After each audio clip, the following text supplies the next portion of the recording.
Very big breaking news. America అధ్యక్షుడు ఇరాన్తో యుద్ధంపై వెనక్కి తగ్గారు. ఇరాన్పై దాడులను 5 రోజుల పాటు నిలిపివేస్తున్నట్టుగా ప్రకటించారు.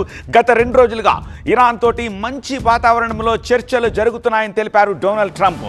ఇరాన్లోని పలు పవర్ ప్లాంట్లు, ఇంధన క్షేత్రాలపై దాడులను ఆపేస్తున్నట్టుగా ప్రకటించారు డొనాల్డ్ ట్రంప్.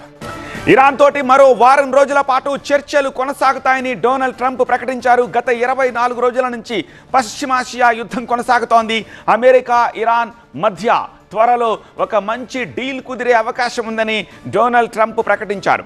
ట్రంప్ స్టేట్మెంట్ తర్వాత ముడి చమురు ధరలు రికార్డు స్థాయిలో పతనమయ్యాయి. పశ్చిమాసియాలో శాంతి నెలకొల్పడానికి తన వంతు కృషి చేస్తున్నట్టుగా డొనాల్డ్ ట్రంప్ ప్రకటించుకున్నారు.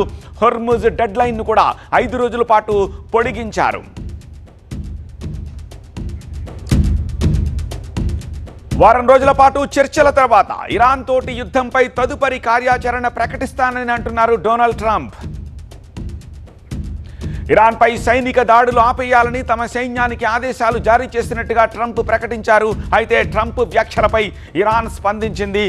కుట్రలో భాగంగా ట్రంప్ ఈ స్టేట్మెంట్ ఇచ్చారని ఇరాన్ అంటోంది. అమెరికాతో ఎలాంటి చర్చలు జరగట్లేదని, ఎవరు మధ్యవర్తిత్వం వహించలేదని, ఎలాంటి పీస్ ఇన్ఫర్మేషను రాలేదని ఇరాన్ స్పష్టం చేసింది. కాస్త సమయం తీసుకుని ఇరాన్పై మళ్లీ దాడులు చేయడానికి డొనాల్డ్ ట్రంప్ కుట్రలు చేస్తున్నారని ఆరోపించింది ఇరాన్. యుద్ధంలో అమెరికా, ఇజ్రాయెల్ కూటమి చిత్తుగా ఓడిపోయిందని ఇరాన్ ప్రకటన విడుదల చేసింది. ఇది దెయ్యానికి మరో ఓటమి అని చెప్పి వ్యాఖ్యానించింది ఇరాన్.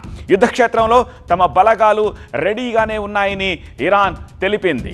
చర్చల విషయంలో ఎవరు మధ్యవర్తిత్వం వహించట్లేదని కూడా ఇరాన్ ప్రభుత్వం ప్రకటించింది. 3 వారాల పాటు భీకర దాడుల తర్వాత, ఆల్మోస్ట్ 4 వారాల పాటు భీకర దాడుల తర్వాత ట్రంప్ వెనక్కి తగ్గడం ఇప్పుడు సంచలనం రేపుతోంది.